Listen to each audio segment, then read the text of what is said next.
Welcome to part 2 of our conversation about the light body. I am Betty Hunlock, and I am with Robin Modaffare, who is channeling and bringing forward this information.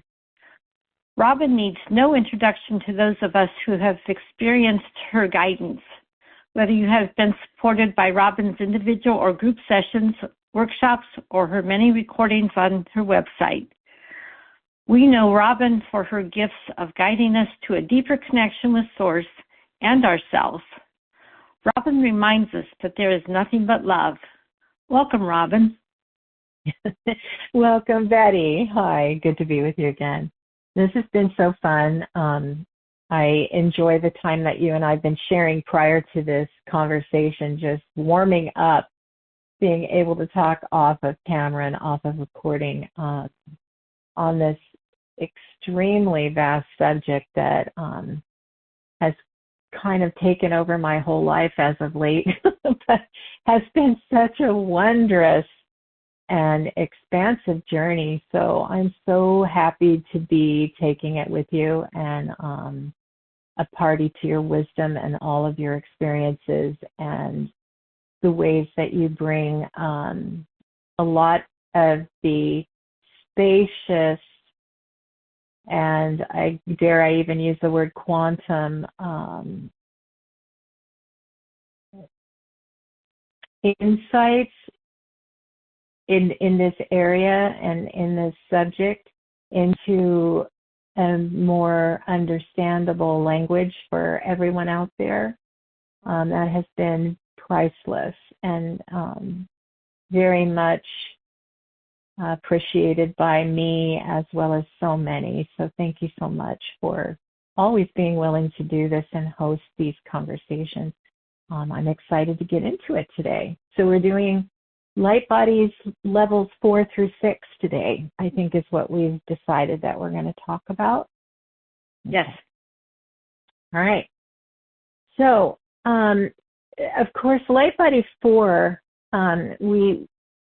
comes right out of the first 3, which were really setting the stage for the physical body and for the light that is impacting as we begin through this initiatory process, which awakens the DNA, the cells, the mitochondria, all of the electrical forces, the exotonal lines, everything pretty much within our body system. And in 4, what is interesting is it starts to focus or refocus more into what we call the mental or the brain, the higher mind state of experience, your consciousness.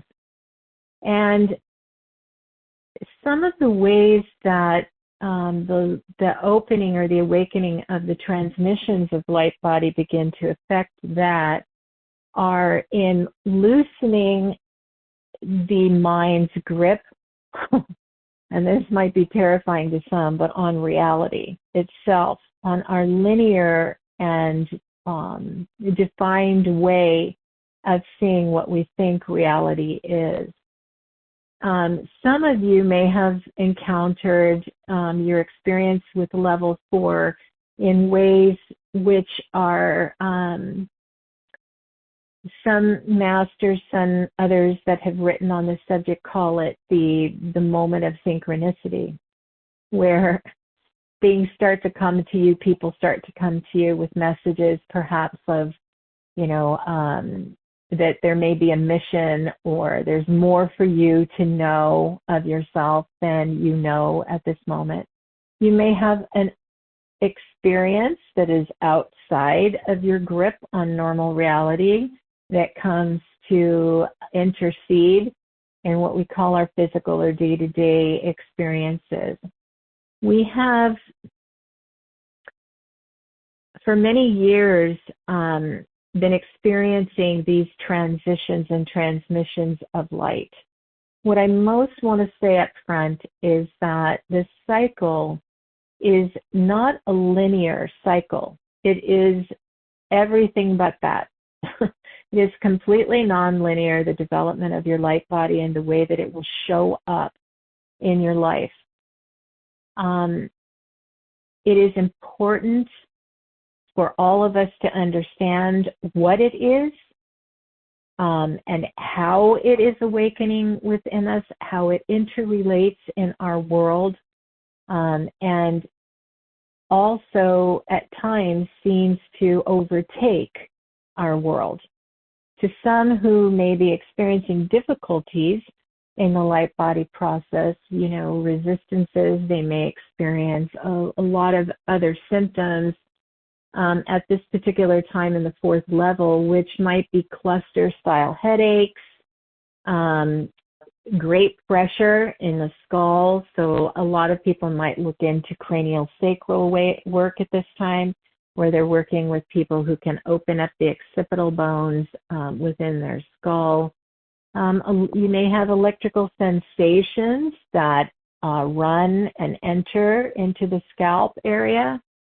Or one of the things that I experienced when I was going through it, I remember, is that I couldn't pretty much walk through a room or into any place ever without sparking someone. If I tried to touch somebody or something, I would be like, have those electrical shocks, Sudden hearing changes.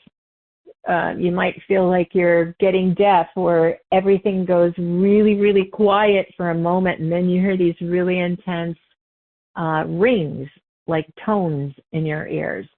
Those are some things that you might experience as well. Blurry vision. This all sounds really good, doesn't it? But it's because it has to do with the brain, with your mind, and we know that our brains are kind of the interface or interpreter between what our world is that we think we're seeing and what the thoughts or the interpretation of what we're seeing that has been put into our minds is saying. So it only makes sense that the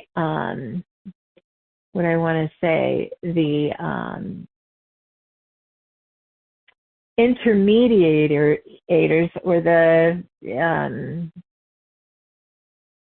facilitators of these exchanges between reality and who and what we really are, our soul, our spirit, where we're expanding to, our greater mind, greater consciousness is having, the brain is playing the interface, okay, between those two dimensions, just as the two hemispheres are getting down with each other in interfacing and interreacting within our minds, within our cranium, within our skulls.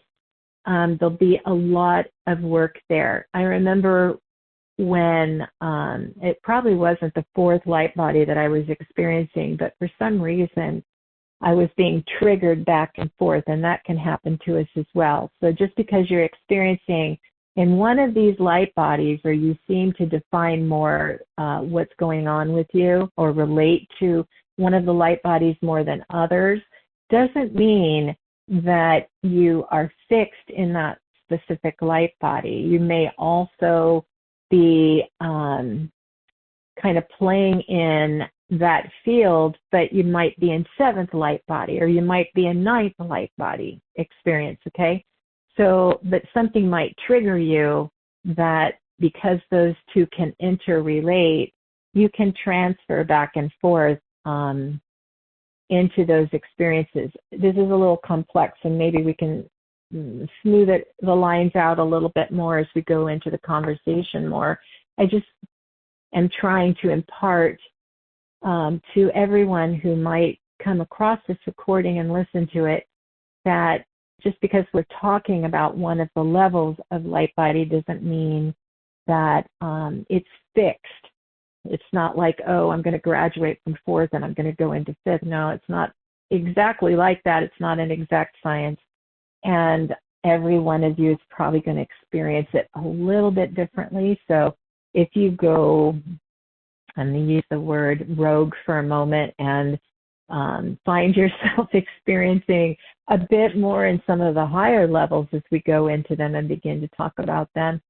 And yet one of the lower ones is activated for some reason, doesn't mean, oh, you've lost all of that ground or anything. You're just sort of finding the balance, like the brain is finding its balance between the hemispheres.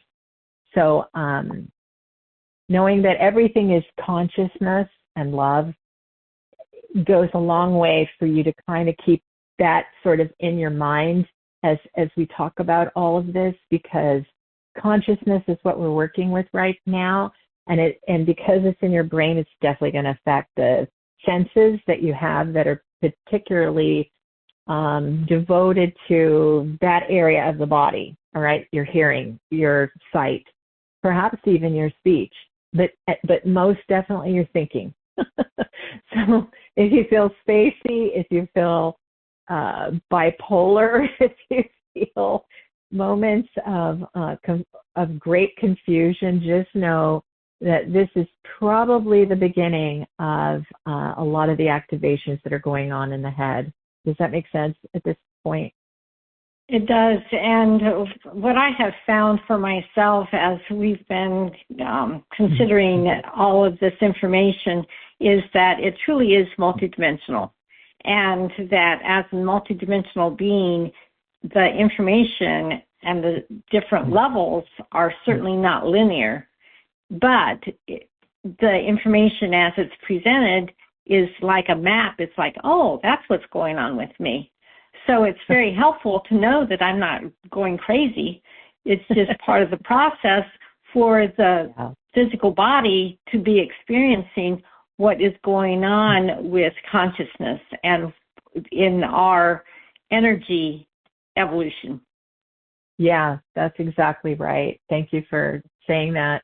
Yeah, one of the things that I did want to bring into it that isn't exactly isolated to the brain is that this is also a time, and many of you may have remembered, and it's very difficult for us to do that, I know, because we seem to forget very quickly a lot of these phases that we go through that were so intensely debilitating it felt like in the moment.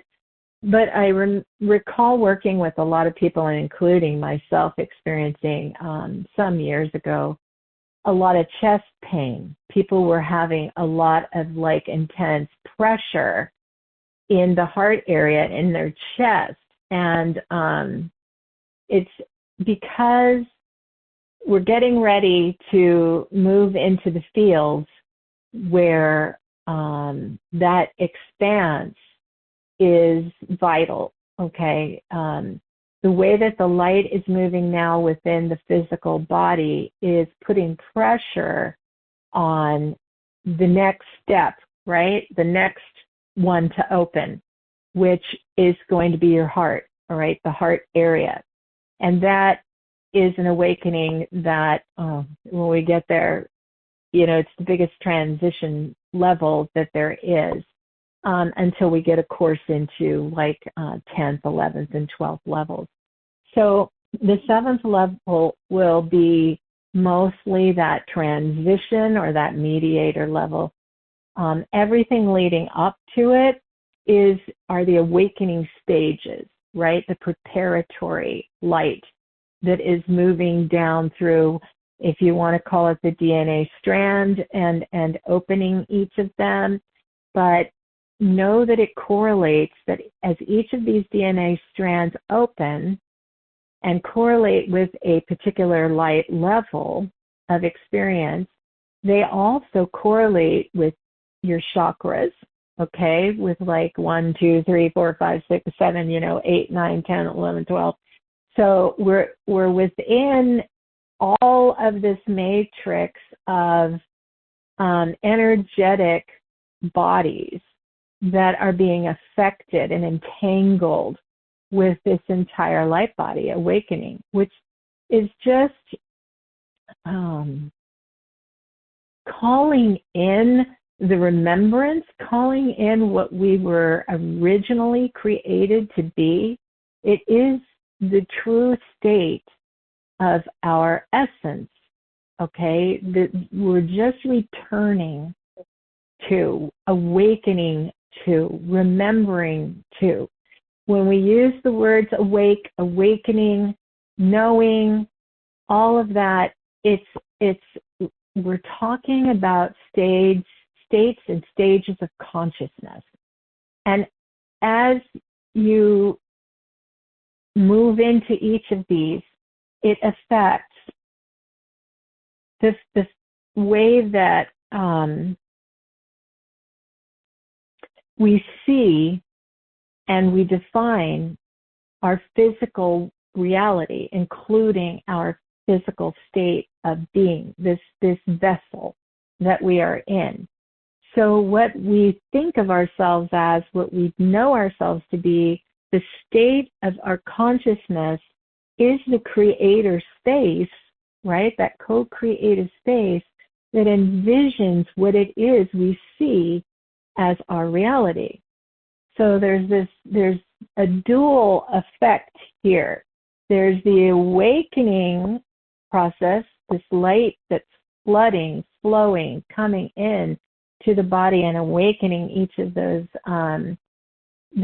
cells, those fiber optics, if you will, of our DNA and of this electrical, beautiful light body as it's moving from density to a lighter image, a lighter expression, and an actual lighter state of expression. And so you may have heard it's been called moving from a carbon-based experience to a crystalline, okay? And one of the things that I wanted to address, let me see if I can find it in my notes and know how to exactly say it, but there are actual crystals for some of us in our physical field. And if we have them in our field, it is can complicate things to a certain degree. Those crystals within the fourth light body field are there for a specific reason, and that's to keep us from, how do I want to say this, from activating or interacting with other dimensions while we're having a third dimensional, fourth dimensional experience, okay? So there may be some of us that have them and some of us that do not. It depends on, where you come from, how your particular body vessel was created to be formed. And I know that sounds all kind of weird too, but many of us have very different kinds of setups as we're designed, and that's a lot of why we actually participate. I shouldn't even say participate, I should say design who we're coming into on Earth and what circumstances best suit the journeys or the experience or the specific energies that we are, and the learning that the soul wants to get from its human experience, right? Which is I shouldn't say separate from, but is not always necessarily connected to what happens when we awaken. When you have had your earth or human or physical learning human soul journey here, then we develop to a higher, sometimes, way of being in the world. And you can't not do that because you're already in a higher state of experience of being once you awaken. So of course it puts you, the way you interrelate to the world is very different. Should I stop here for a minute? Do you have anything you'd like to add? No, this is great. I was very curious about those crystals. I had read about them, and I think you mentioned them in our last conversation. And it's something that was new to me. And to understand that as each individual design does include those or not, it's like, oh, okay, that's helpful. And it's also helpful to understand that at some level, this body knows how to pace itself to go through these processes to continue the light body engineering, I guess. Yeah, that's a really good point. Thank you for bringing that up, because I do think that a lot of people probably get pretty thrown from the saddle during this specific process, and it can really be terrifying sometimes to you. There are, I'd just like to make a note that it's also, please be aware that this is not, that when you have these things show up, like you have the massive headaches, and they can be massive, that's what I was going to go into. One of the workshops that I did quite some years ago, I had thought I had gone through a lot of stuff because I was teaching a lot of these things at that time. It was probably, I would say, 15, 20 years ago now. And the night before I was to have the workshop, I was staying at the host's house, and that whole night I had, my brain was on fire. I mean, I have never experienced, people talk about migraines and things like that. I had never had anything like that in my life. So I didn't really know how to relate to that experience, and I'm not sure that's what I had, because the messages I was getting is that my hemispheres were fusing, so that there was a singularity of awareness, a unity consciousness that was truly going to be present when I entered into this next phase, because it's not the teaching or the workshops that were the thing, right? There's always your own inner growth and the things that you're experiencing and the movements that you're making as a soul that are really the focus and what's really going on. It's not really about the workshop or teaching anybody anything, but because the teacher's within each and every one of us. It's not me or us that's teaching anyone anything, but sharing experiences. So I'm going to assume that's why I was able to share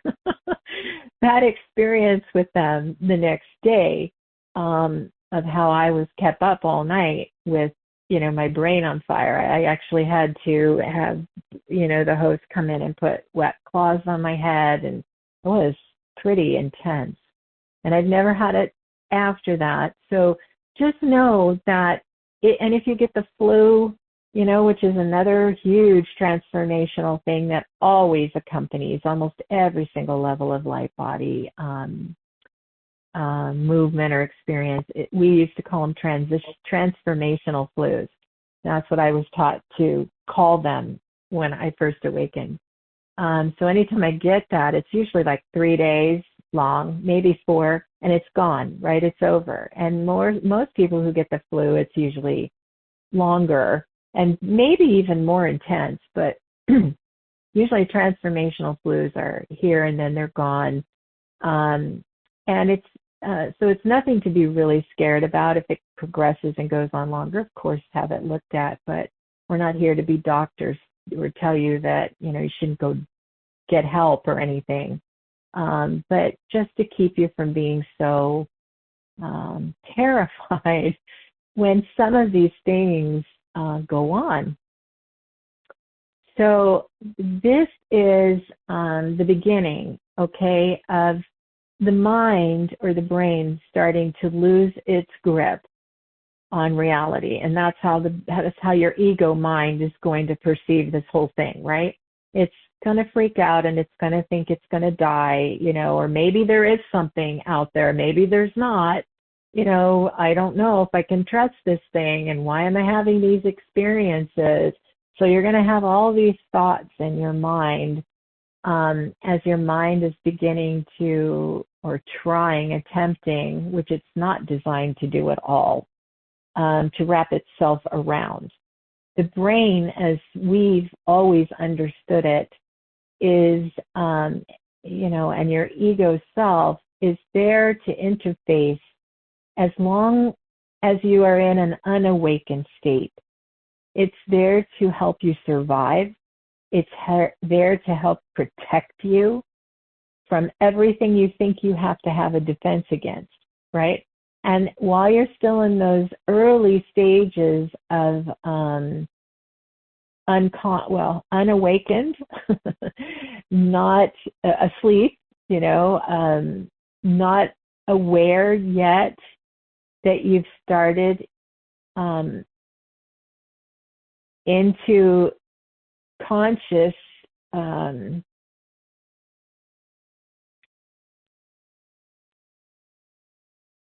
choosing, perception.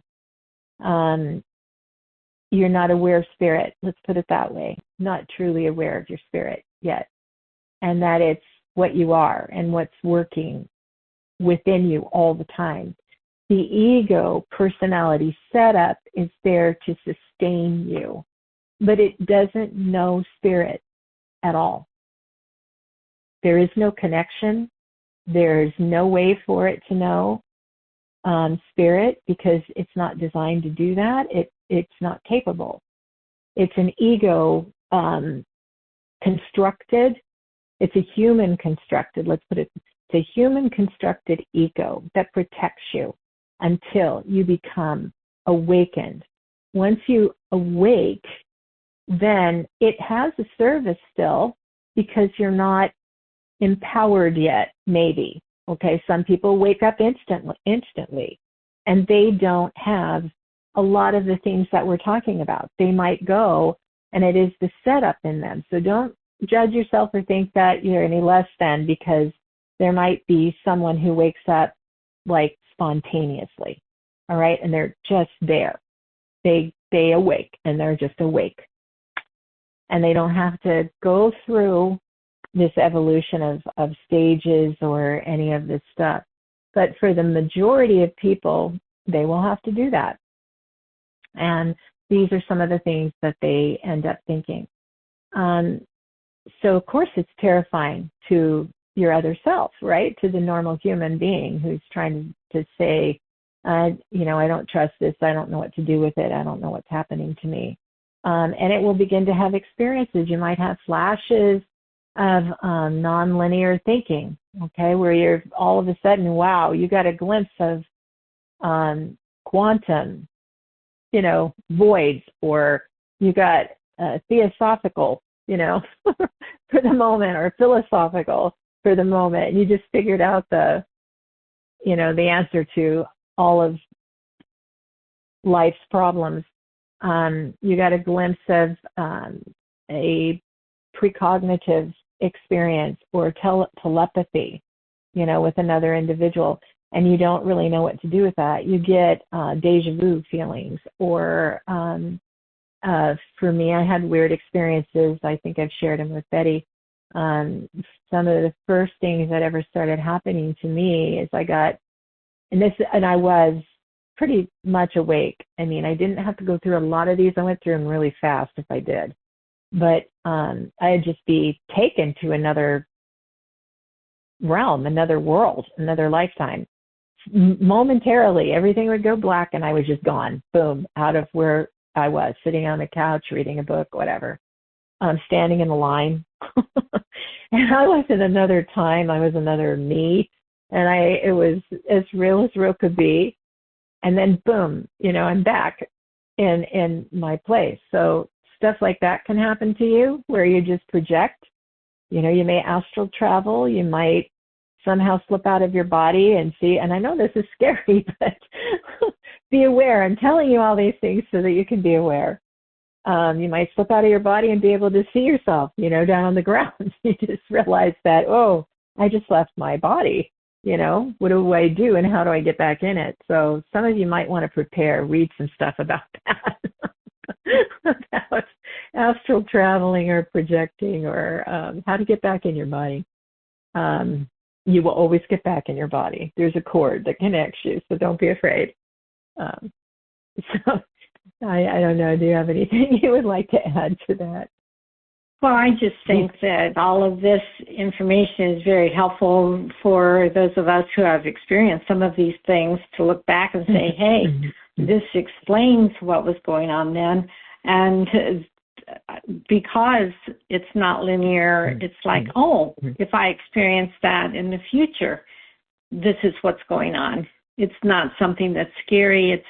And I think that part of the survival is just the idea of being in control. Well, when things like this happen, we realize we're not in control, and our mind wants to get back to control, but it's okay because we recognize that at an energy level, this is going on and we are safe. And I think that's the biggest message here. Yeah, thank you. Good. I hope it does make people feel that a little bit safer, because they can shake you up a little bit. But sometimes it's necessary. Here's something I wanted to add. I had some thoughts on this as I was preparing to speak on these particular specific light bodies. The other day it came to me that, there are times, and I would say the majority of times, that we make moves, or in order for us to grow, in order for us to learn more, to embrace more within our consciousness, within our entire being, on our journeys, because the learning and the soul expansion and journey never ends as far as we can tell. All right, what we know at this stage of third, fourth, fifth dimensional experience where we find ourselves right now, and some maybe beyond that. But for the most part, we're in a constant state of change and of learning. The only thing really constant is change. And so sometimes in order for that to happen, everything has to be shaken up. Everything you think you know has to be shaken, to shaken loose. And right at the fourth dimensional, or the fourth level of light body process, this is where the human brain, the mind, is being shaken. The state of its experience up until that point has been fixed. It's been, like you said, controlled a way that it can feel safe. It thinks it's safe, but we all know that there's no such thing, really. We're always safe, but it's like it has a conceptualization of what safe is, and that is unfortunately not too accurate. So in order for you to know anything beyond your state of experience, you've got to shake things up, got to shake it loose. And at this particular stage of the game, that's what's happening to the mind. And so the whole other self that's been with you for so very long, watching over you with every good intention, and very well, I might say, successfully, because you're here, right? You're still here in a body. You're alive. So it definitely got you here. It's done a good job, but it can't help you from here on out. It doesn't know what to do. And in the not knowing what to do, it begins to freak out. Okay, I'm going to use those words, freak out, quotations, and it does. It freaks out a bit because it can't know spirit, so it's like it doesn't, I can't hold your hand from here. I'm terrified for you. It's like a parent letting go of a child. I don't know how to help you. I don't know what to do for you past this point, and I don't know what to do for myself. I don't know where I fit in. I don't know how to be with you in the world. I don't know how to go where you're going right now. Okay? What's happening to you is something that we're seeing, we're sensing, we're experiencing, but we don't know what that is, and we don't know what to do with it. So that's kind of what's happening. And so bless it in and through this process. Be as kind to yourself as you possibly can, and others, because they'll be going through it too. If you recognize it in someone else, maybe just extend to them, just help them to say, this has happened to me too. And, here's maybe some books that I read or some things that I experienced. Maybe I can share those experiences with you, just like, Betty and I are doing with you right now. So I think if that's pretty good and complete, it kind of just flows into the fifth level of light body experience. So where we start the first, go ahead, please do. If I can share an experience I had, Robin, the one and only time I've had a panic attack, it was like being Humpty Dumpty in recreating, becoming authentic and figuring out what my true values were. And fortunately, when I had the panic attack, it was in a setting that was safe, and I had a very wise teacher who supported me in my experience. But it was so unsettling because I had never experienced something like that before. Yeah. But the learning came from thank you to the agents, the experiences that brought that on, and thank you, much gratitude for getting me into my path, which was more me, more authentic, instead of being somebody who I wasn't being true to myself. So the information that you are sharing here reminds me back during that time of how challenging it was to go through. But, looking at it from the other side, it's like, I'm so grateful that happened, because it did shake me up and it brought me into my new template, or which was not new. It was always there. It's just that I wasn't living that. Yeah, that's a super good point, because that's exactly what's happening, is that it's like a call from our soul, our spirit. A lot of us will experience something like that. In fact, I did too. I can relate to that, a total collapse, a breakdown. And it was before I did awaken. In fact, it was probably maybe 3, 4, even 5 years before I actually did awaken. But exactly right, because you get at a certain point in our life, we have encoded into us, every single one of us, a time in our life at an age or whatever that's appropriate for you. You and your soul work it out, of when the call happens. And it's like a push, because we are always our spirit. We're never this physical being. That's our front, right, to the world. That's the establishment of like the ego personality is there to protect us. We also come in here and protect ourselves by covering ourselves in a makeshift world that we fix up, that we doll up. It's like having a playhouse sort of, or a play that we're in. We make it look the way that we best can construct it to take care of us, to make us feel safe, to, illuminate all of the qualities or attributes or whatever it is that we've gotten good at for the short period of time that we've been on this plane in this journey. And we play that. We've been enacting that.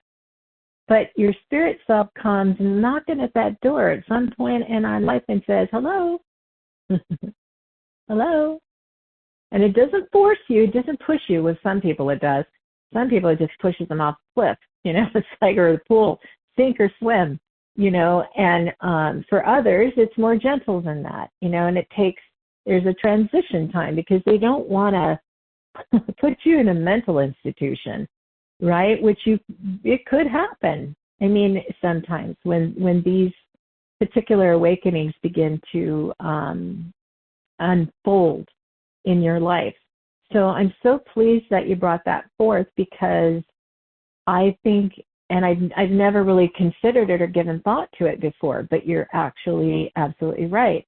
That call or that push from within of our true self is always there, and it's saying, okay, now, we're getting ready. It's time, so let me start guiding you a little bit here. Let's start taking baby steps, into this process so that we can wake you up to your true self, your true identity, like you said, your authentic nature and essence of who you really, really are. So that's just beautifully said. Thank you so much. Yeah. So that's very much what's going on here. And so fifth level light body is the first time that we start to glimpse. Okay, you've already been through this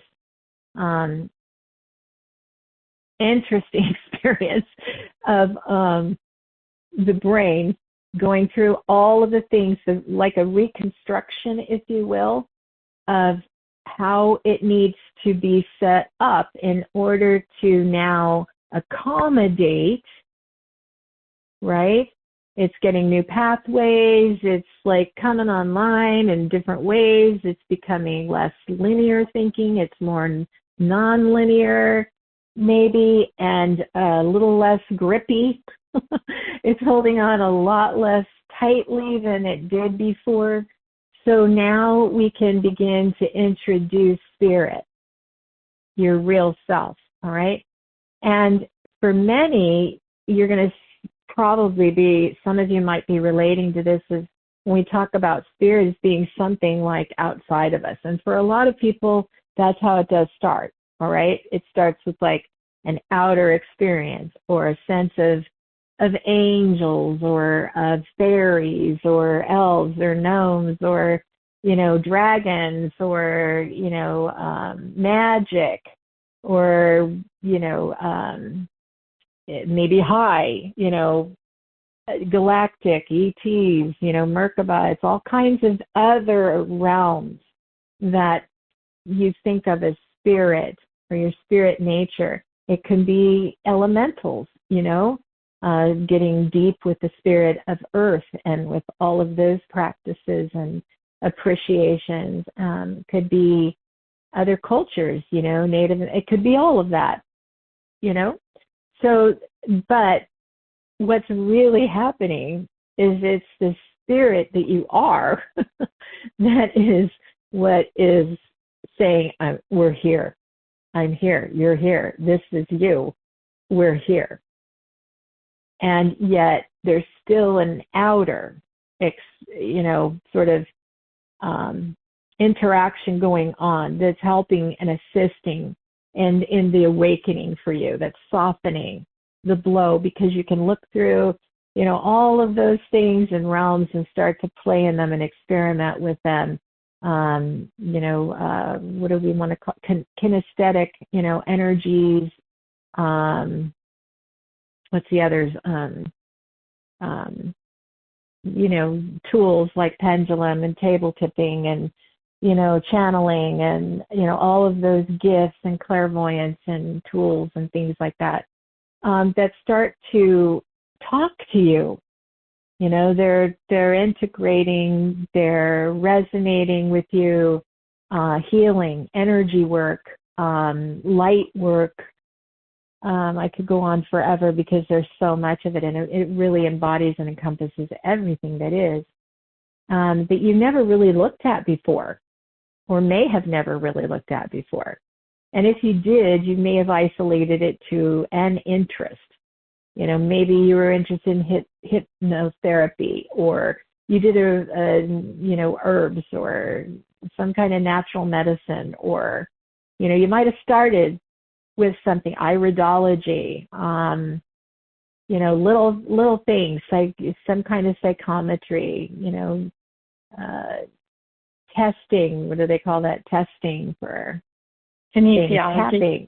Kinesiology, yes. Massage, Reiki.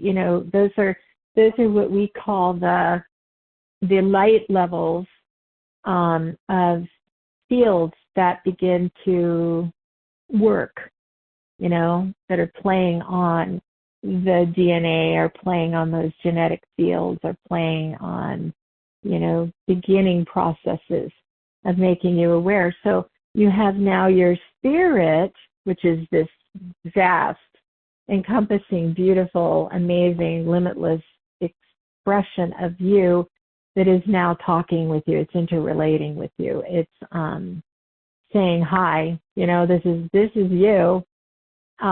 Explore to your heart's content.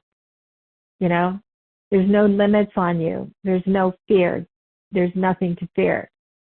You're eternal. It's introducing to you the beauty of your true nature. So this is where that all begins for you. And as you play with that and you go to your heart's content,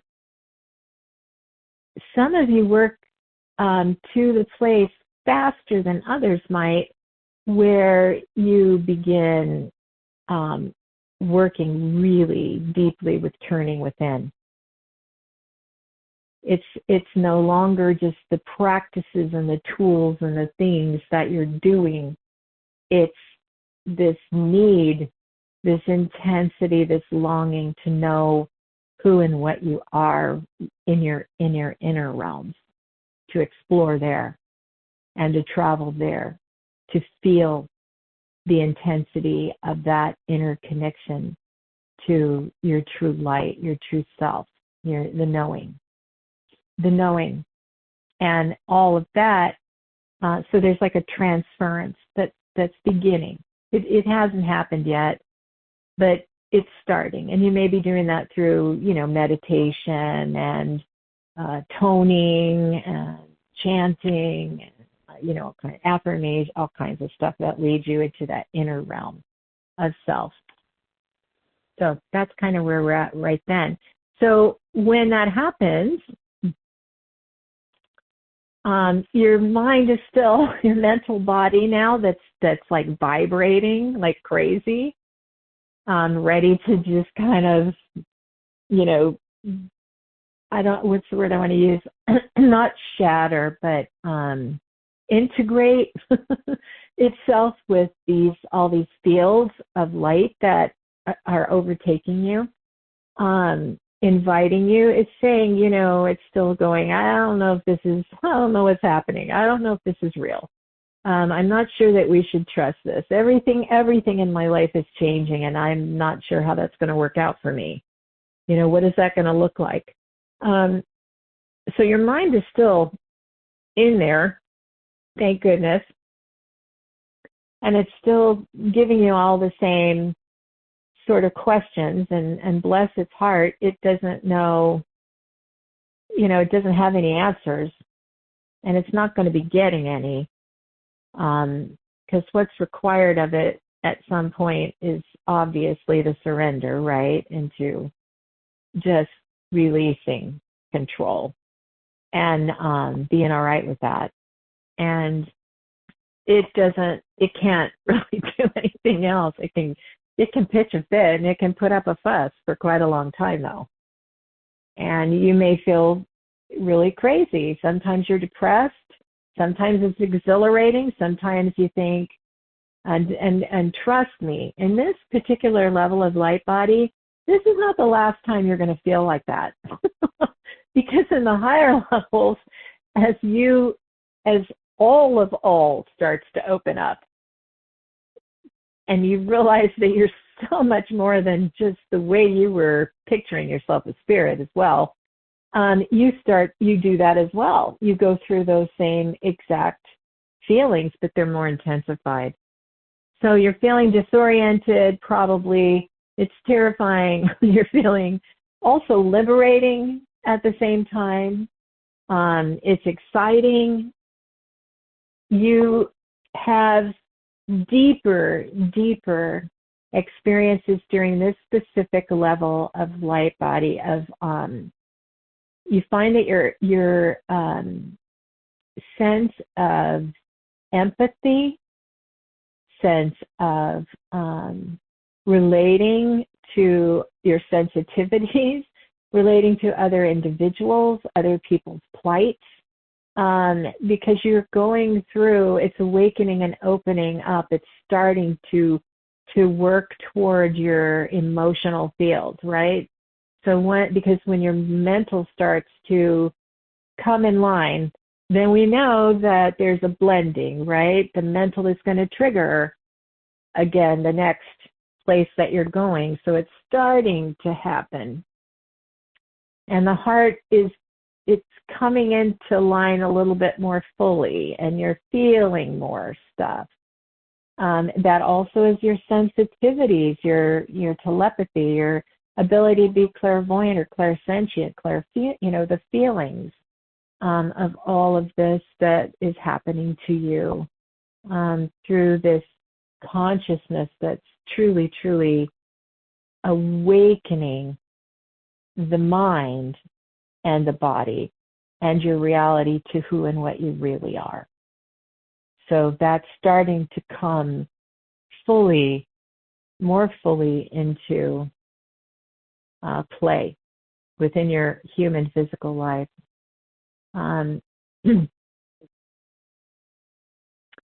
You're sensing that you have a deeper meaning in life, a deeper purpose maybe, but at this point you still don't, it's elusive, you still don't know what that is, but you're sensing it.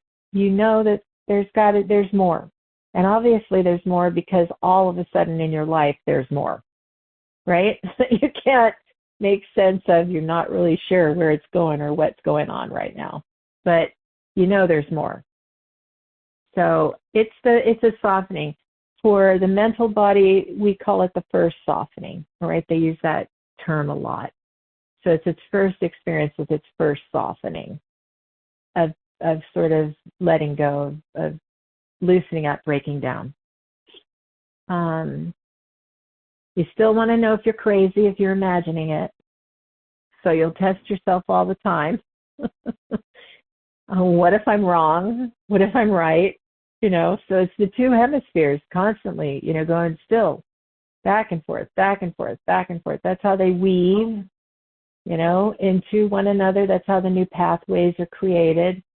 The unification of the mind, or I'm going to not say the mind because the mind really is outside the body, the brain.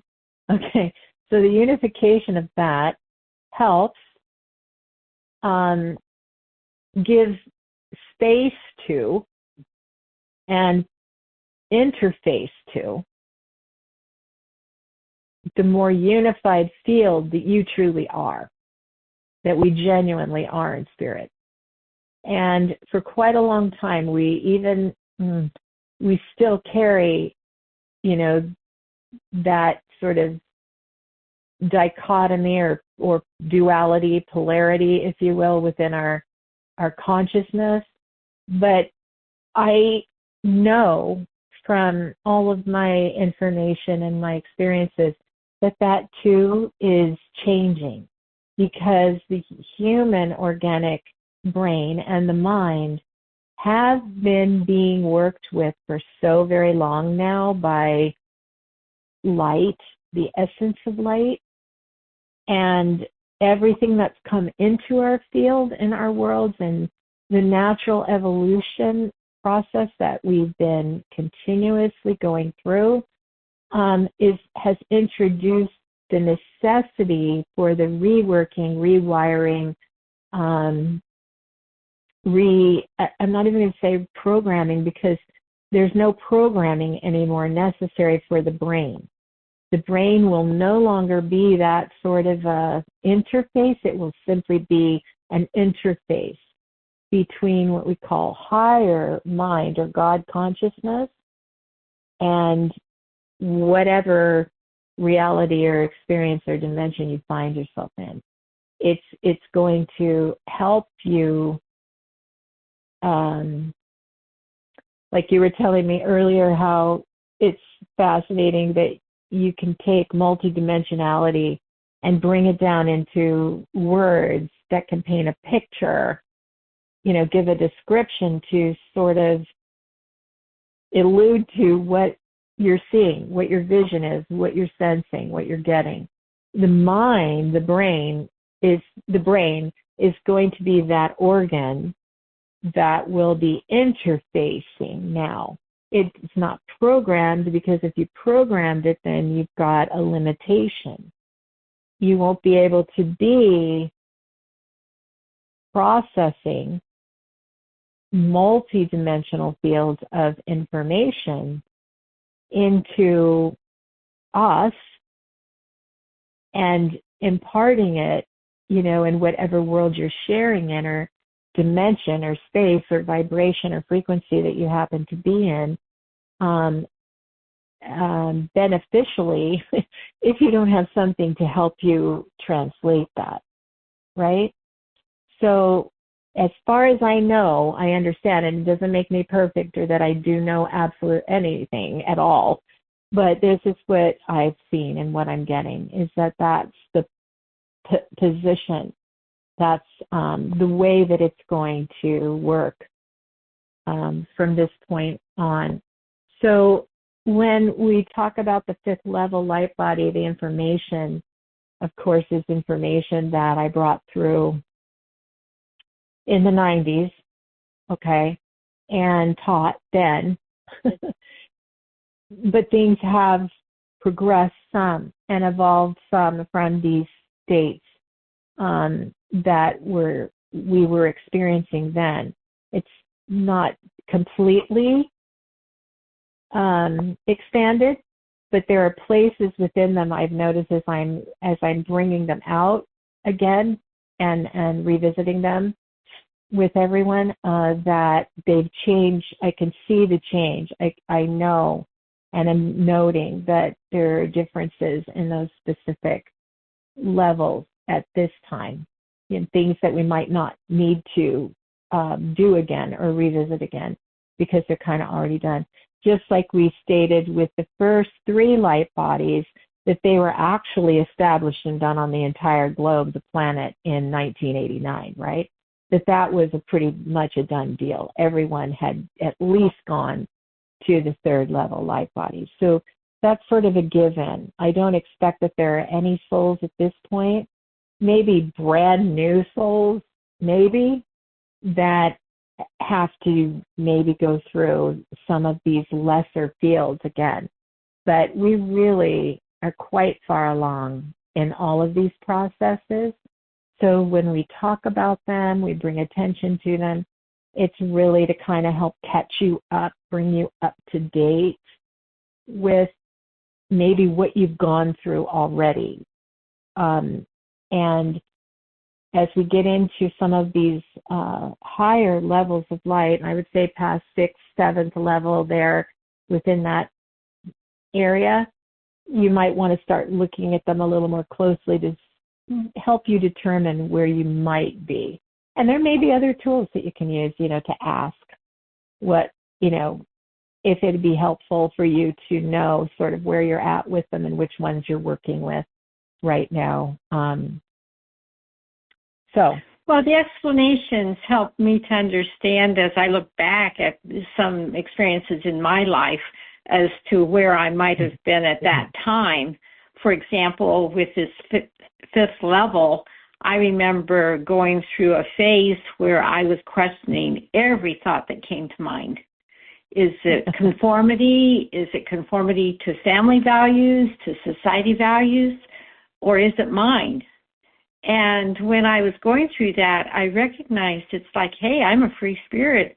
I'm not tied to the conformity that was my security and safety as I was going through life.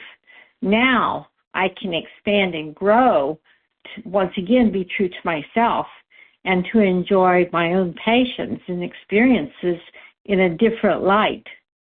So once again, this map is just really interesting to enjoy seeing where I've been and what my experiences have been that I can see are part of that level, not and understanding that I will still be going through these, that nothing is set, that I continue to pay attention to my thoughts and my actions and see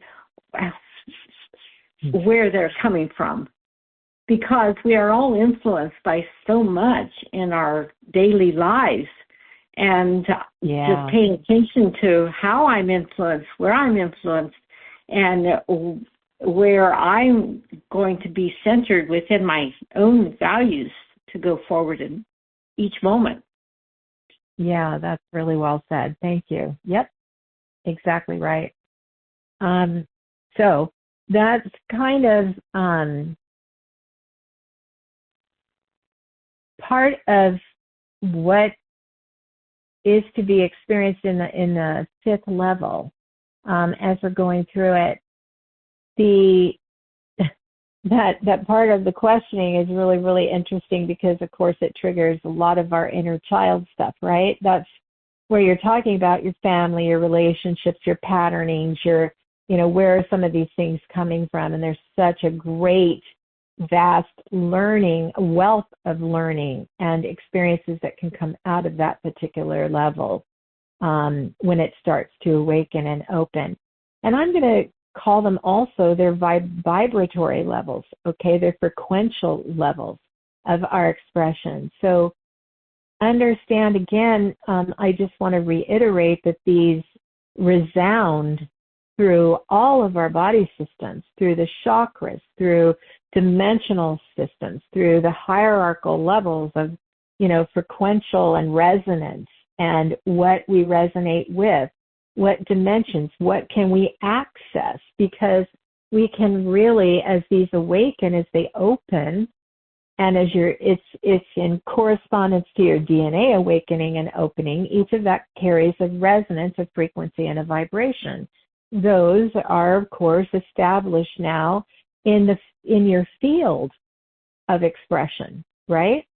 So this is the tone, the frequency, the resonance that you are in relationship to everything energetic within all realms, okay? So you find that now you have access to, you can relate to, or not, the ones that you're in resonance with, okay, that you can vibrate to, that you can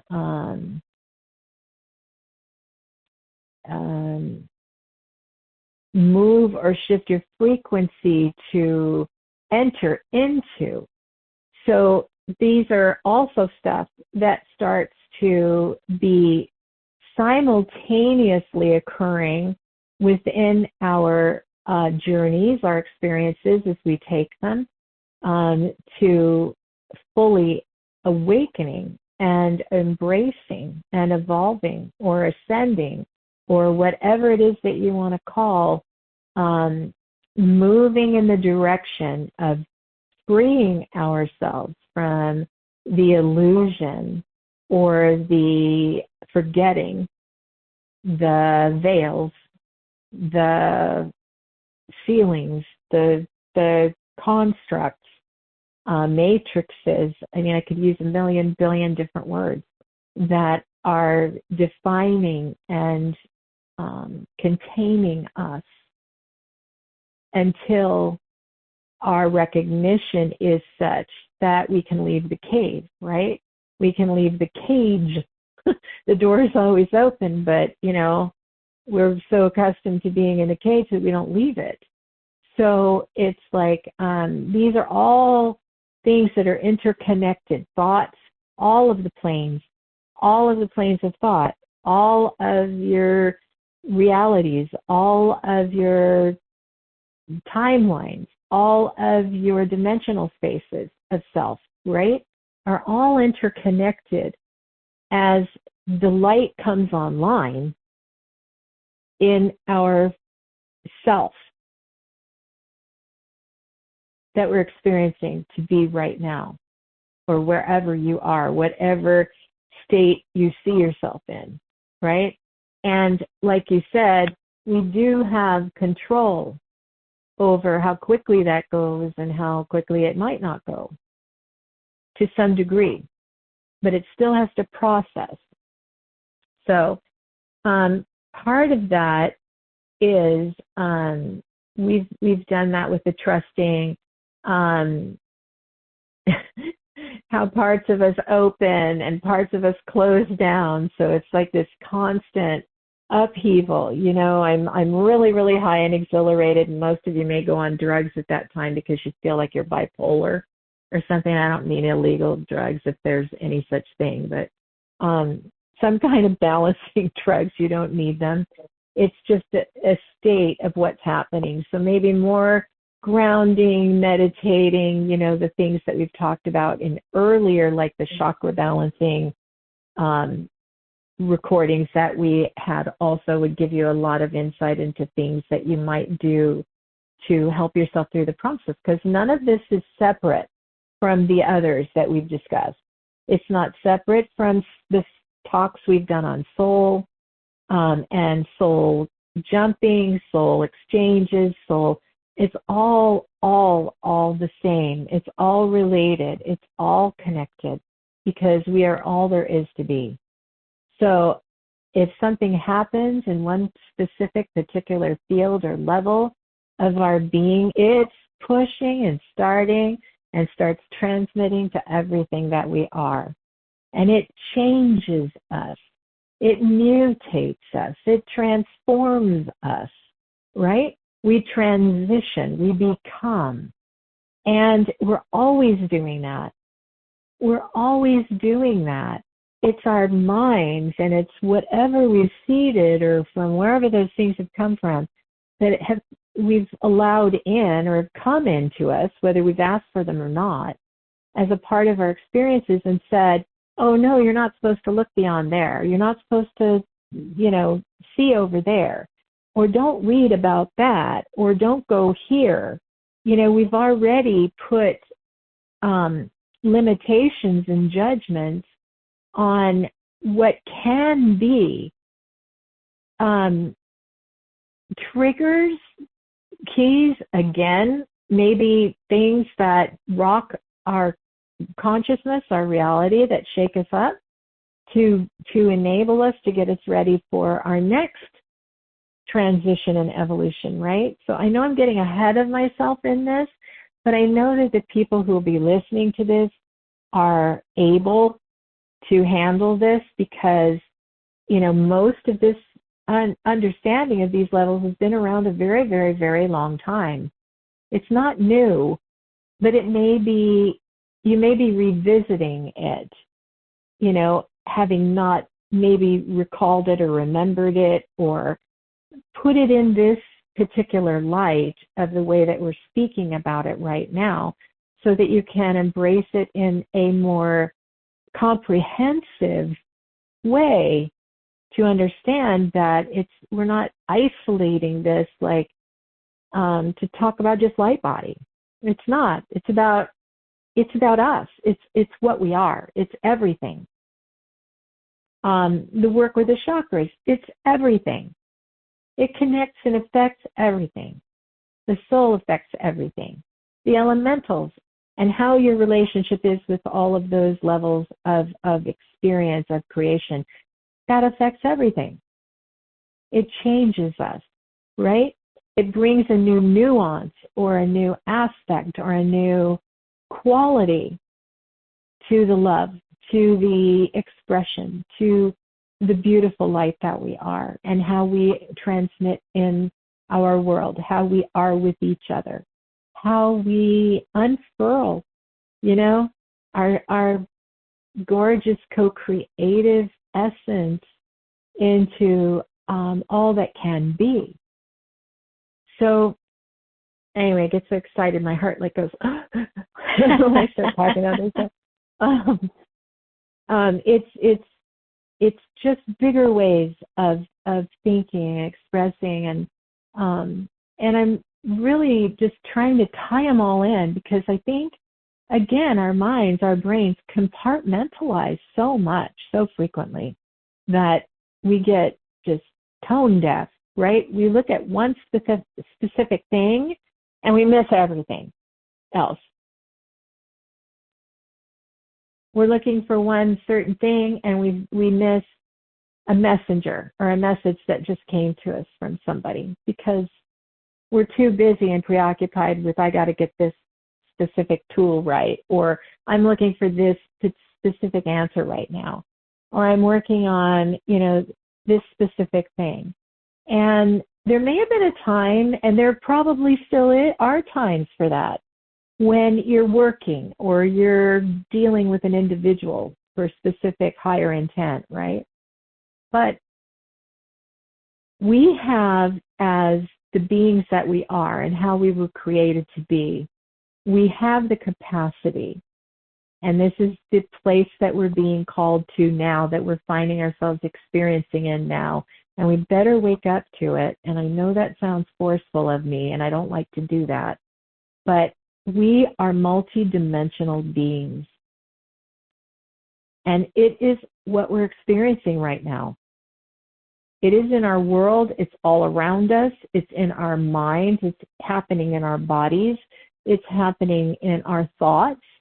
It is happening. We are multidimensional beings. And as we express and extend ourselves now in what we acknowledge is a higher vibrational light experience as co-creators, if we truly believe in this co-creation of a higher vibrational new world, light world, in the way we envision it, if that's what we're doing, then you're experiencing there. Because your experience follows your thought. It follows your work. It follows your energy. It follows your frequency or vibration, your intent. It may not have resulted or gotten through here yet, but you're already in it. You're doing it. It's happening to you, and you're perfectly set up and ready and experienced through all of your other lifetimes. You've been prepared in all of them, and you are prepared in all of them. If you want to think they're all now, and they are, that's great. But in all of them, each piece of you, fragment, particle, aspect of you, of your whole entire soul, and everything that is accumulated as wisdom, experience, and love, and being a sentient being, it is yours in this now. And you have the ability to understand and work with this multidimensional field here and now. You can do 1,000,000, and I've said this 1,000,000 times before, over 10, 15, 20, 30 years. You do not have to wear one hat.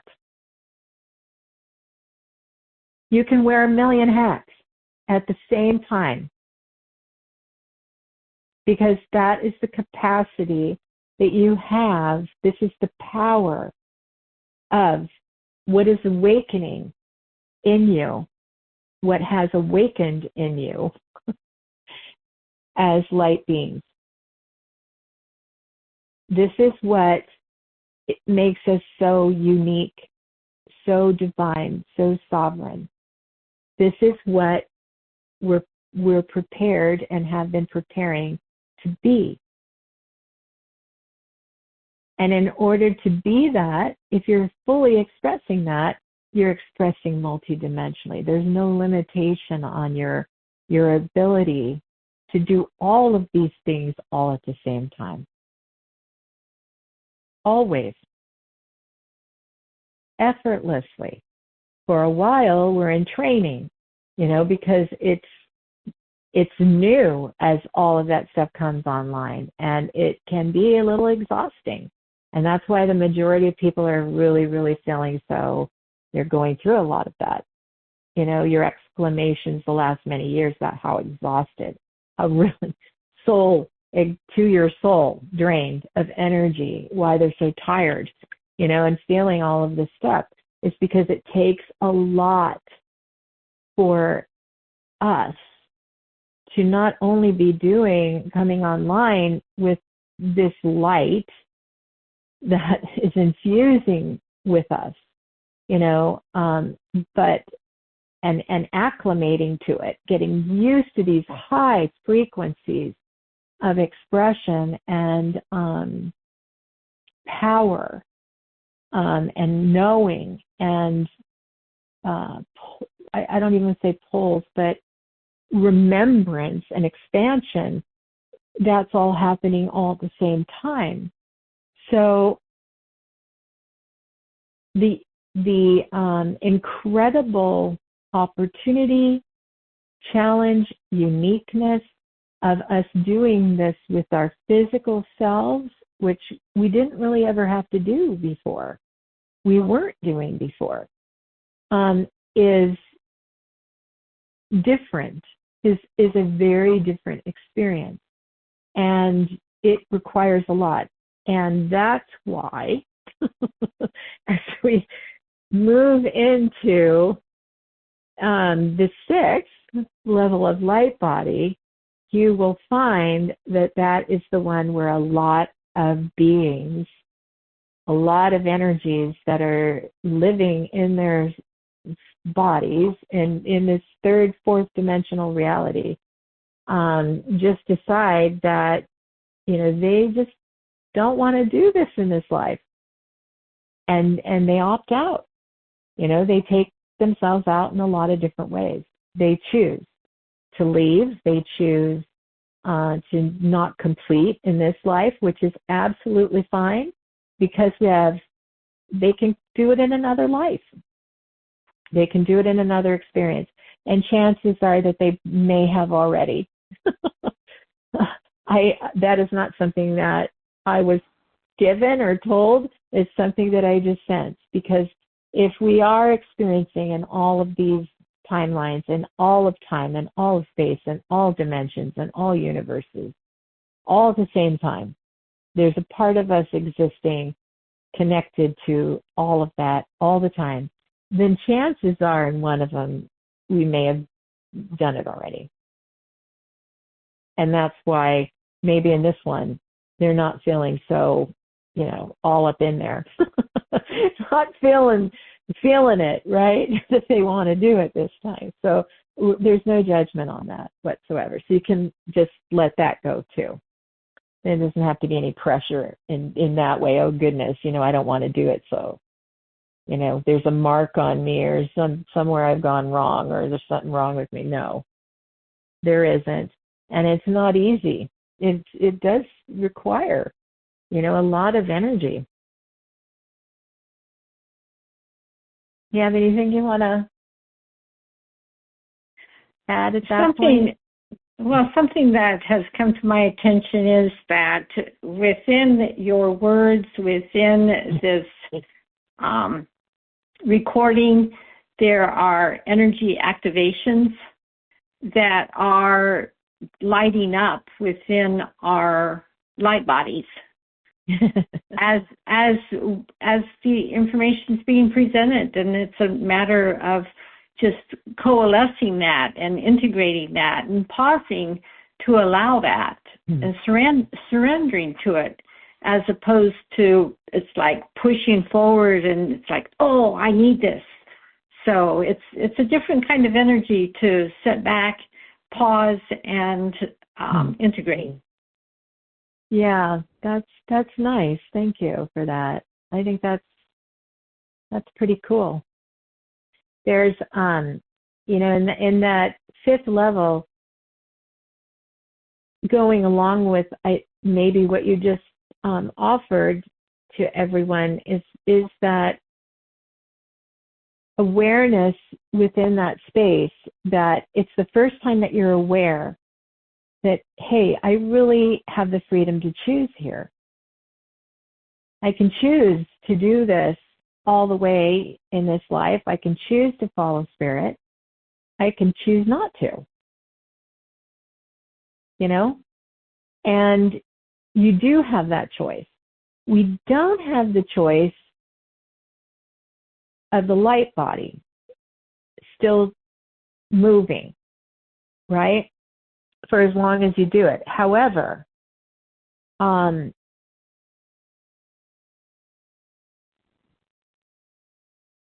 I said, if you are capable, if somewhere within you, you know that that's continuing, because, you know, that's something you and I talked about before the recording started, about our awareness that, you know, there is a thought out there, a belief system, that every single thought we ever have and every choice point that's ever presented to us has the potential of a spin-off parallel reality, right? A probable reality, a potential timeline or linear complement, if you will, that what we may not complete in this one or choose in this particular specific moment or lifetime can show up or does go on to create its own life and its own eventuality in another space and time, another timeline, another parallel or potential reality, or another dimensional space. So if that's so, then we do have access to deciding, just as we decide when and how to come into our journeys, or how to be in co-creative space, or be conscious, or it's our soul that is the one who's determining how it's going to be, when it's going to be, because it's always here to get what it's here to get. It's not Robin, it's not Betty, it's our soul, it's our spirit light, it's our true essence, our I am self, our, you know, whatever you want to call it, that is doing this thing. Even if it appears at our level of quantumness, or the way that we see space and time and our experiences from this vantage point, this perception, that things are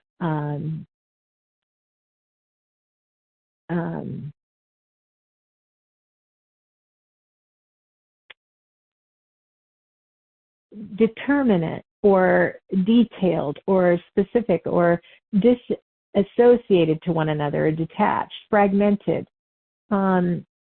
taken apart, compartmentalized, so that we can, you know, look them over and dissect them and really, you know, get to know them.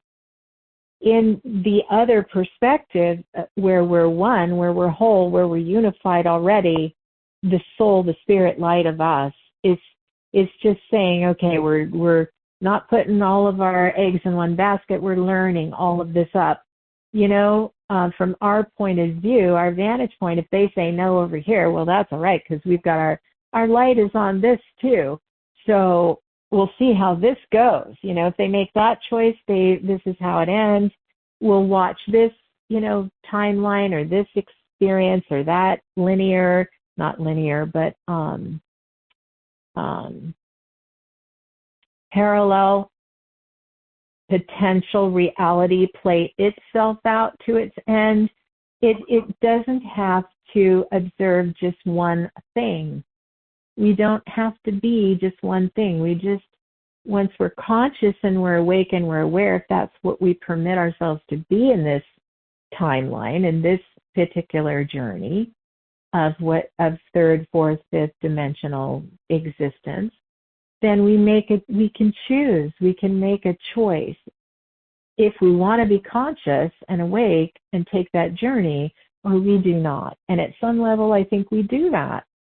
And if we do that, then our spirit light says, okay, then we'll just put our overlight, we'll focus on the timeline or the linear line or that other dimensional existence journey, on that aspect of our soul, and we'll light it up. We'll encourage it, and we'll work with it until this one is ready.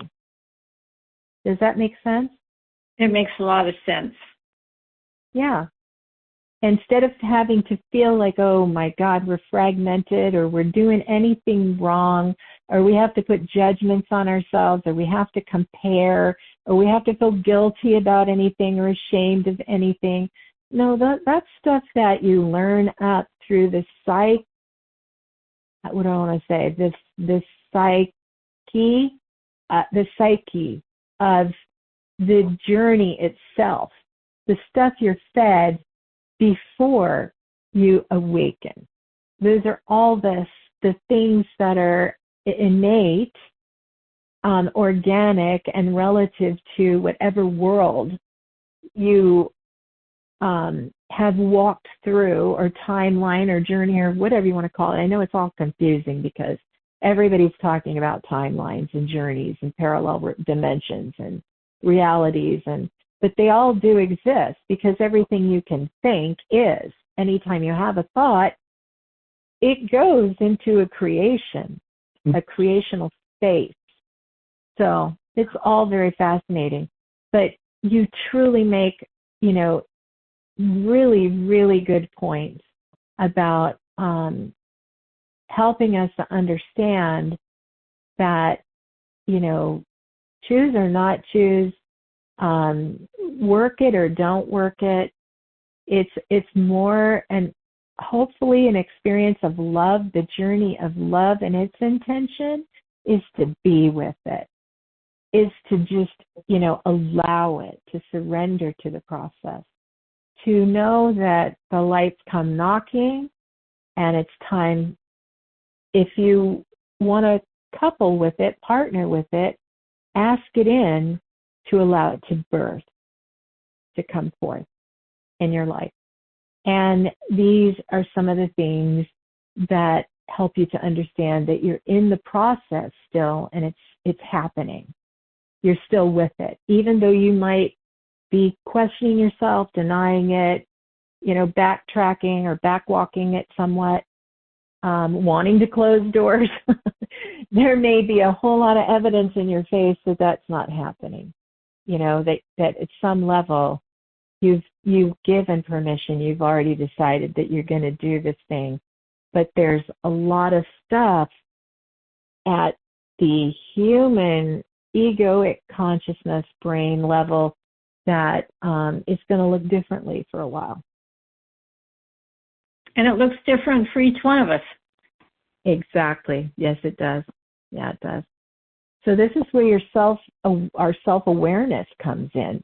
This is the time, the moment when that also begins to happen, when we're understanding that there is another us, like you brought forth before through your experience. There is truly another us that it's time for us to nurture and to play with and to entertain and to give space to and grace to. Yeah. So we talked about, just for a second, the sixth level, and that's where, okay, the egoic self, and this has been the most fun for me, I tell you, in my experience doing sessions and working with people for so many years. I used to call it sparring with the ego. I developed through the release and the play and the multidimensionalism of myself, an ability to kind of recognize all of those levels and spaces and other realities where the ego would try to hide, right? But in the sixth level, it talks about the dissolution of the identity, all right, what we think that we are. That place, that we go back to, you called it the state of shaking, right? The first recognition that we haven't been playing with our authentic self. And it's still got quite a ways to go before that self completely wholly shows up, but it's getting there. And this is the first moment of that, where everything in us begins to reconstruct, reorder. Our brain, our bodies, our beingness, our world, it will look very different. You're going to see a whole lot of changes in your world when that starts to happen. And most of you may have already gone through this.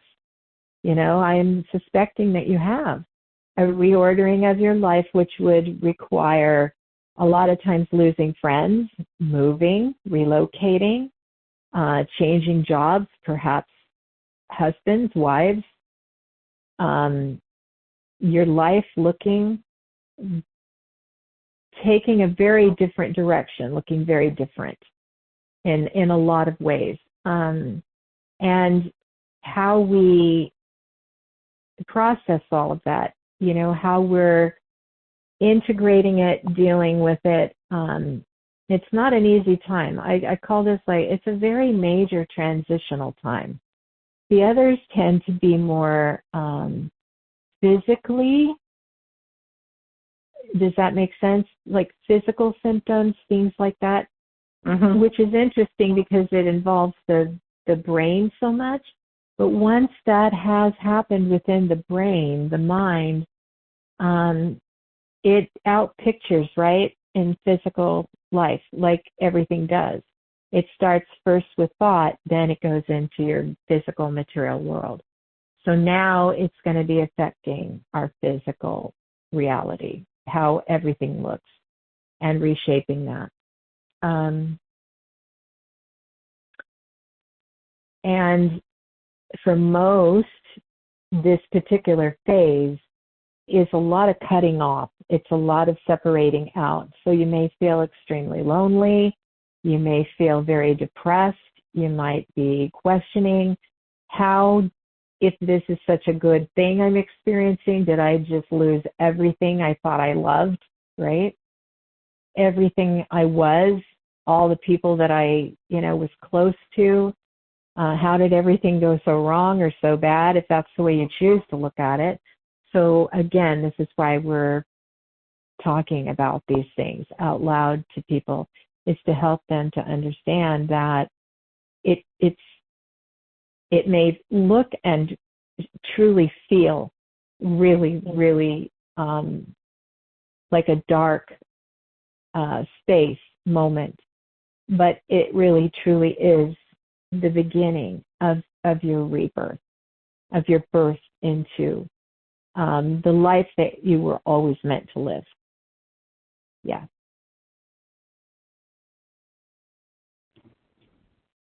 I'm leaving pause because I know you're thinking. No, I think that's a real good space to end up, just because it's the word you used was rebirth, and then that will lead us into the next conversation. Yeah. This one, like I said, it's a scary place and a scary time, because a lot of people do, like we were talking about earlier, decide to leave, right? They look at that as their, you get in your, as far as I understand, in your blueprint of life, you get 3 out periods. You get 3 points within the blueprints that we all write where you can step out. Okay. If you choose. And this according to blueprint writers that I know, and there aren't many of them, trust me. And you can even, if you can find a blueprint writer, you can actually rewrite your blueprint or change it. But from what they've told me, there's 3 specific periods within your contract, so to speak, of coming into a lifetime where you can choose or opt to go, to leave. And if you decide to stay, then that usually means you're going to see it all the way through. And that's kind of what happens in the 6th level, is that everything in you may be screaming, I don't want to be here anymore.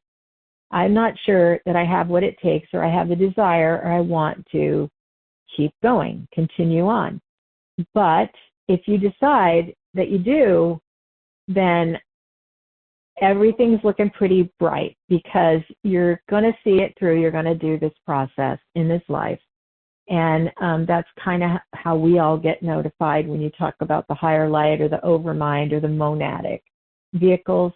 They get signaled that, oh, okay, they're online and they're in. They're in now. They're fully in, and we'll be doing this thing. So now you've got the rest of your soul light is online with you, okay? And it's fully there to embrace you in the process and direct, guide, help in all the ways that it can. Like it speaks of throwing books at you in bookstores.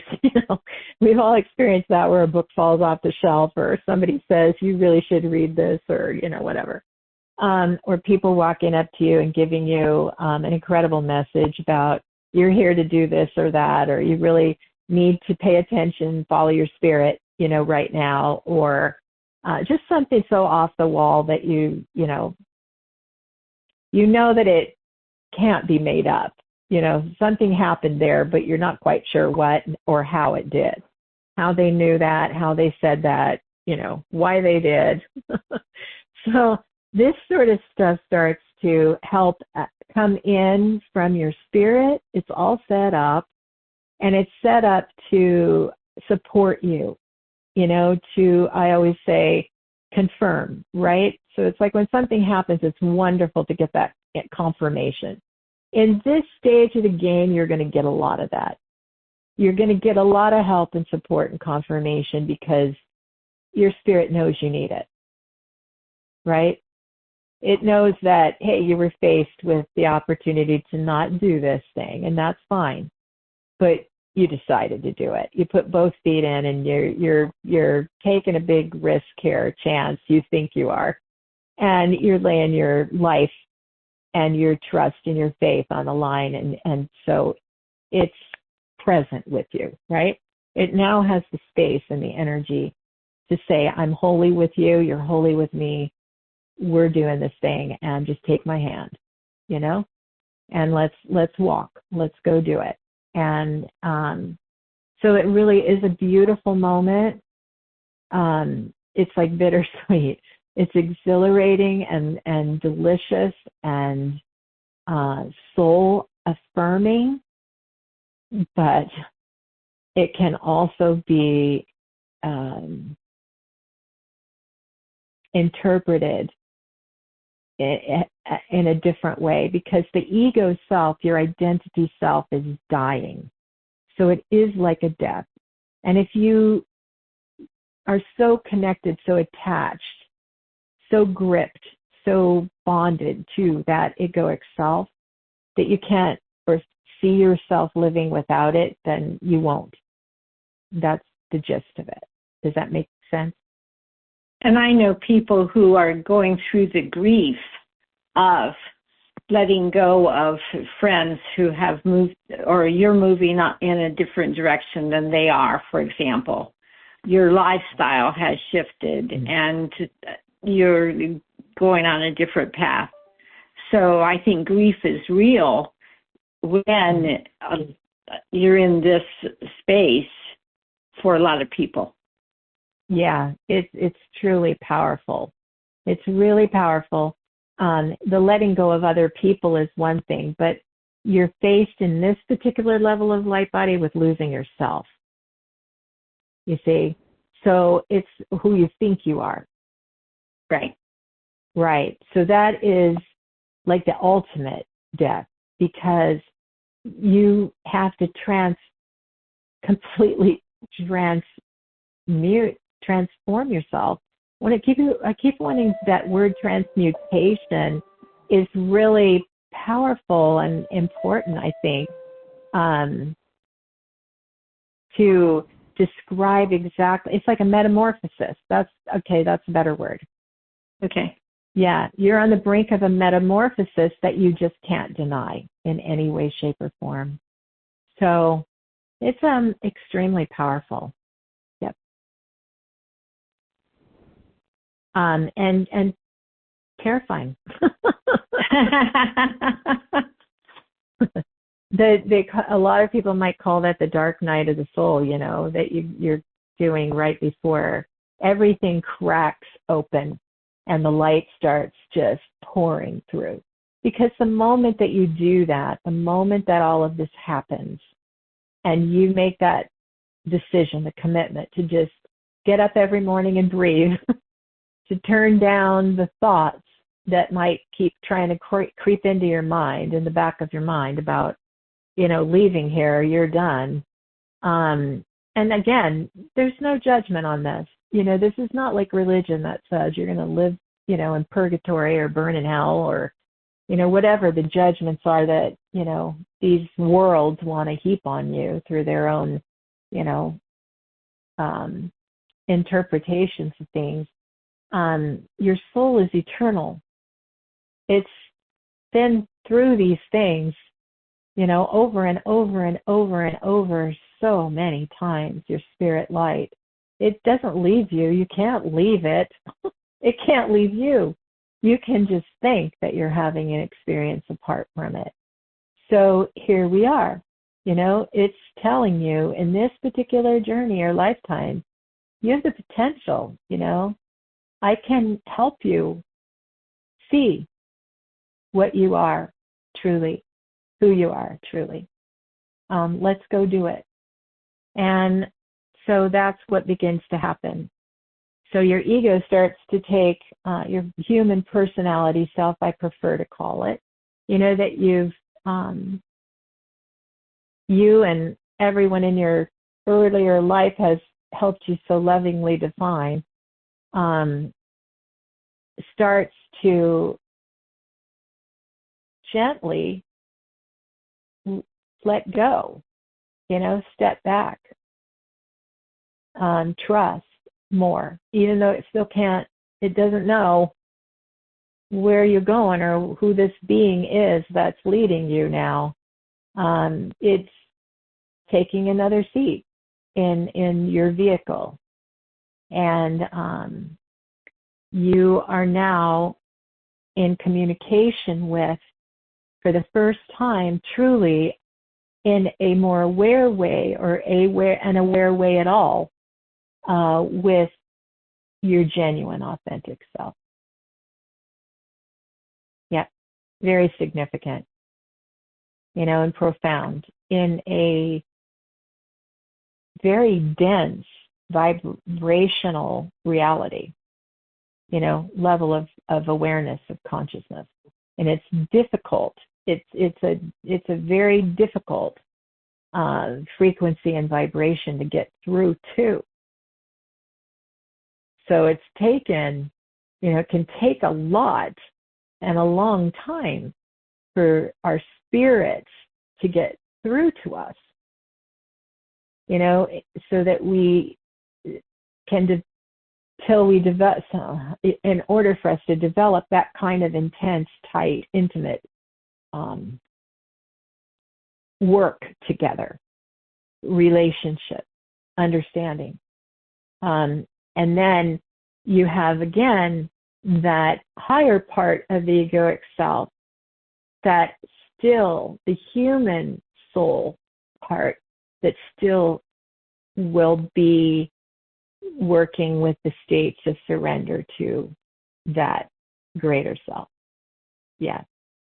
Your higher light, your higher self, your I am self. And so it's a constant, unfolding, and there are degrees of trust.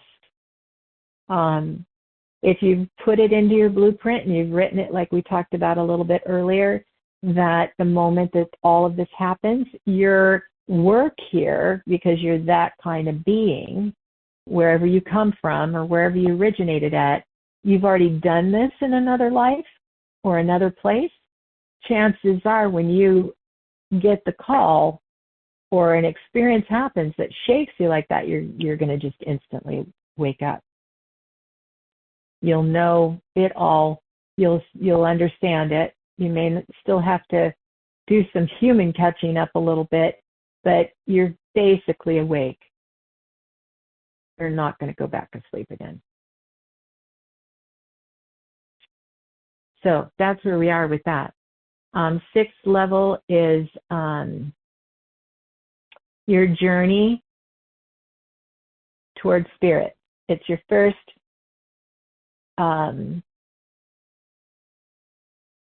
willingness as a human being to say, I think that there may truly be a spirit, and I think I'm going to try to follow it. And that's when, we talk about you and I talked about the soul and had those soul conversations, which people can find on the website if they want to go there, and that's, www.embracingsource.com, and you could probably find it through this video too. They may be posted underneath it in the links. You can listen to some of those conversations, and I'll explain to you a little bit better about what happens at the beginning of the 6th level, because when you've made that agreement and you start walking together with your spirit light, then there's a dissension of spirit. So this higher part of yourself starts to light somewhat into your light field, so that there's this blending, right? There's this mergence beginning to happen in what we call the higher light fields of your body, your energetic bodies. And you'll start to see it for those who can see. So it's super cool. And I love the imagery that they send me a lot of times, because I don't slow down often enough when I'm putting these things together and working with them. Myself too tries to contextualize them, and put them all in writing. But it's nice when you and I are sitting talking and delivering it to people to be sent different imagery of how beautiful this process really is, and how exciting, it can be, because with each one of those, you're working toward the opening of your 12-strand DNA. And when we work through those light levels towards the end, your 9th, 10th, 11th, and 12th, hopefully, and I'd like to revisit that when you and I go there, talk more about the significance and the importance of staying awake, of being as awake as we possibly can, and being mindful of this light body that we have, that we carry, that we're connecting to, re-embracing with, so that we don't lose connection with it again, so that we don't fall asleep, that nothing can come in and interfere with the completion of that for us. Because as we talked about in the levels 1 through 3, there is a sense and some information that that there have been attempts in the past, or moments in the past, where we got to a certain point and it wasn't fully completed, and people feel like they were not successful or failed, or whatever they want to talk about, but that's not it at all. So hopefully, we'll go into more expanded conversations of that as we get into the higher levels. But that's what we have for you for today, and I hope so much. Is there something you'd like to say now, and then we can... There is so much here. I'm just really pleased with how it's coming across, and I'm guessing that whoever is tuning in will have the information that is very relevant to that individual at the moment to build on as they continue to listen to it. And I know I get more out of it every time I listen. So thank you, Robin. I'm so grateful for you and your gifts, and recognizing how far the energy expands into making our existence better. Oh, thank you so much, Betty. I really am passionate about all of this. I get excited and passionate about speaking with you about it. You always draw out some really wonderful tidbits, keys, jewels, gems, if you will, of information and specifics and experiences. And as always, my only desire is to kind of help people navigate, not only this light body process that they find themselves in, that they're going through, but they're going through it at a time when the world is very challenging and difficult for them as well.